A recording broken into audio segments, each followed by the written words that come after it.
Hey guys, what's up? This video today is going to be an overview for the Relegend Kickstarter page.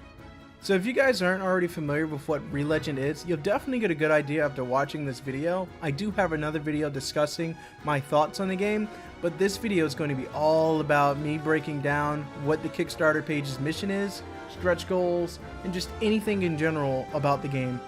Alright, so let's begin. So just to briefly cover what Kickstarter is for those of you who are not familiar with it. Kickstarter is a crowdfunding source that enables artists, musicians, filmmakers, designers, and other sorts of creators to find the resources and support that they need to make their ideas real. So people like us contribute money to these people in order to help them have the resources available to make their ideas. A lot of the time, creators of these ideas will have what are known as stretch goals, which are incentives to want to make people donate more money, which oftentimes is used to bring additional content or add-ons to the project, or in this case, the game. So additional add-ons such as which consoles it'll be on, or additional customization options, or gameplay modes, or online functionality, and so forth. I really want to make sure I go over the point of what stretch goals are, because it's a really big thing for this project and will really help shape what the game will be. So, Magnus Games, the game creator, has provided us with a few stretch goal options. I'm going to explain stretch goals one last time, and then from there, we're going to go into everything else. Stretch goals are not part of the official Kickstarter platform. Rather, a stretch goal is a funding target set by the project creator, in this case, Magnus Games, beyond the original Kickstarter goal. Funds are collected whether stretch goals are met or not, as long as the project has met its Kickstarter funding goal. So let's take a look at the stretch goals for Relegend. In order from lowest to highest, we have, at $100,000, you get a live orchestra recording. At $120,000, a new player shop. $140,000, advanced house customization. $160,000, a hidden legendary named Magnus. At $200,000, the game will have full voice acting. $220,000, underwater biome, new Magnus quest collectibles. At $250,000, the game will then be ported to the Nintendo Switch. At $280,000, the game will then be ported to the PlayStation 4. At $310,000, the game will be ported to the Xbox One. At $330,000, we have a new Bachelor and Bachelorettes. And as you can see, there's two more stretch goals that are unknowns at this point. As long as we can fund this game to get it at least on the Nintendo Switch, I will be satisfied, but I would really like to see it both on the Nintendo Switch and the PlayStation 4. That will really open its doors. And then being able to play it on the go, that's awesome on the Switch. And then having a trophy system for you to aim to do better or to hit, hidden objectives, that's really, I would really like to see on the PlayStation 4.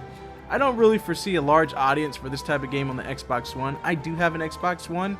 It would be ideal to have it on all systems and not even worry about which platform it's available on. I feel like their major audience they want on the Switch and on the PS4, and that's why there's such a large gap between the Xbox One and the Nintendo Switch. So either way you look at it though, we are well past the pledged goal of about $51,000, or depending on how you look at it, $70,000. And currently we are sitting at $135,000 at the time of this recording. So that means we've already have hit some of the stretch goals. And as you can see, we're going to have live orchestra recording. We're going to have a new player shop. We're going to also have advanced house customization. And we're going to also get the hidden legendary Magnus. So far, we are doing really good with reaching the stretch goals, but in order to get even further, it's very important that if you guys are interested, you definitely contribute to the Kickstarter funding. So we still have another 21 days to go to back this project, which gives us even more time to reach the additional stretch goals. I'm really aiming for a console release. I really want to play this on my PS4 or on my Switch. Alright, so moving on, let's discuss the features of Re-Legend.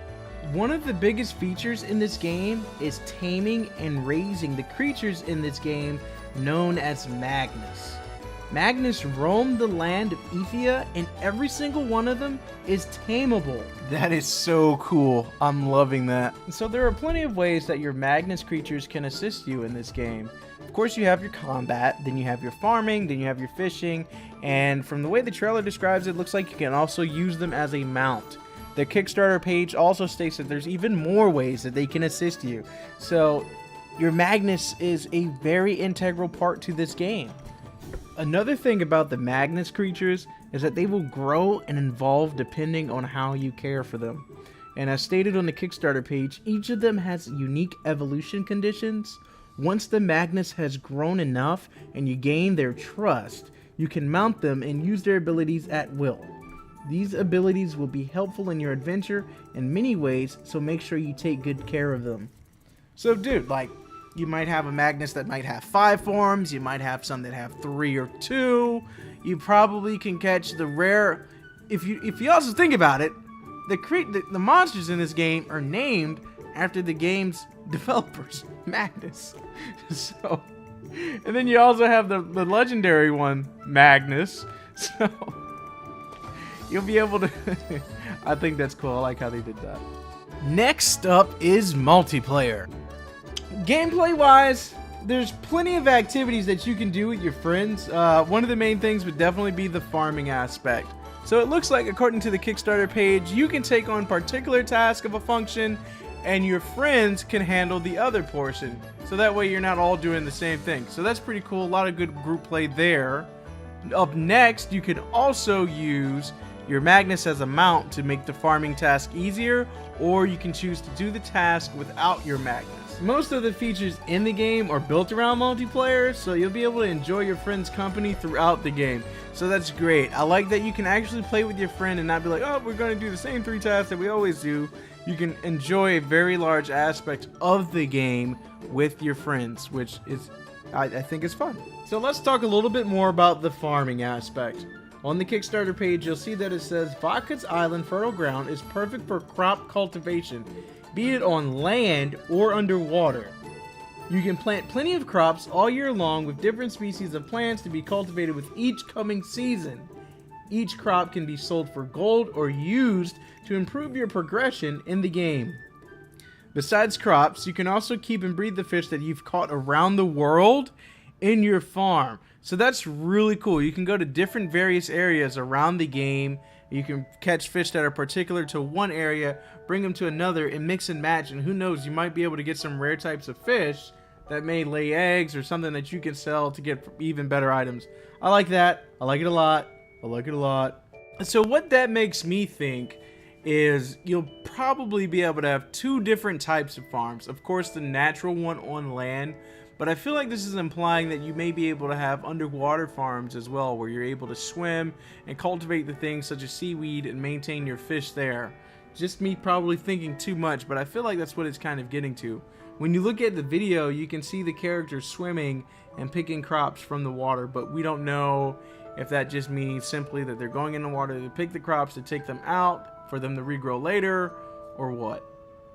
Next up is life skills. So life skills is pretty cool. You gain these life skills as you practice them frequently. They level up passively as you carry out the activities. So the more you want to improve on a skill, the more you use it. So it's crucial that you do that. These skills can be mining, fishing, logging, cooking, crafting, farming, weaponry, and according to the site, much more.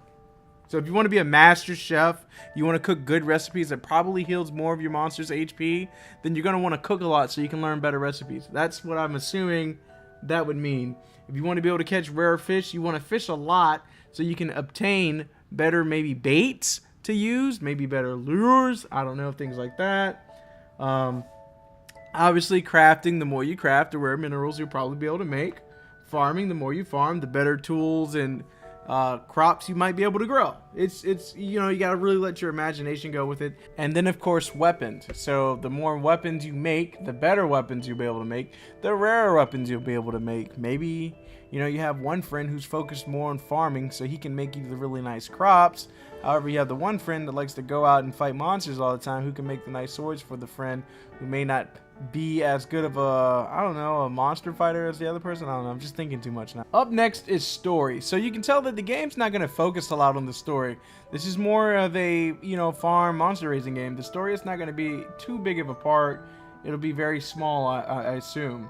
So what the story does discuss, though, is that you wake up with no memory of your past, and as you start your adventure, you'll discover fragments of your memories that were scattered across the land. So each fragment will reveal more about your past and allow you to understand the world a little bit better. What does that mean to me? I feel like as you discover a new fragment, you're gonna discover a new location as well. So I feel like the world is gonna start off really small, but as you gather these new fragments, the world is going to slowly get bigger. You're going to remember probably villagers and things like that. It's all assumption, but it's what my gut's telling me. Next up is character customization. On the Kickstarter page, the creators state that they feel that it's important for everyone to bring their own uniqueness to Re-Legend, especially because multiplayer is such an important part of the game. So they state here, to make sure that everyone is special in their own way, you'll be able to customize the character to your liking during the character creation. Customizable parts will include hairstyle, hair color, eyes, pupil color, skin color, clothes, and so forth. Armors can be used as vanity as well to mask over the current equipment that you are wearing. So in other words, if you love how the armor looks but dislike the stats, just wear it as a vanity and you'll look exactly the way you want without affecting your stats. One of the last things we have on here is building and expanding your village. So the Kickstarter page states the following. Vaca Village is where your new life begins. Befriend local villagers and celebrate exciting festivals while having a good time together. Pay attention to their needs and help them out in their daily lives, and they will reward you accordingly. You can recruit more villagers into the village during your adventure, and having more villagers will expand the village. This will allow you to gain access to better resources, and who knows, you might even develop a romantic interest in one of them. Hashtag Harvest Moon! Alright guys, so since this video is getting kind of long, this is going to be the last thing I'm going to discuss on this video, and I will save the rest for another update video about the game. So this particular part is going to cover the setting of the game. The Kickstarter page states that while Vaca Island is a peaceful and relaxing place, the outside of the world definitely is not.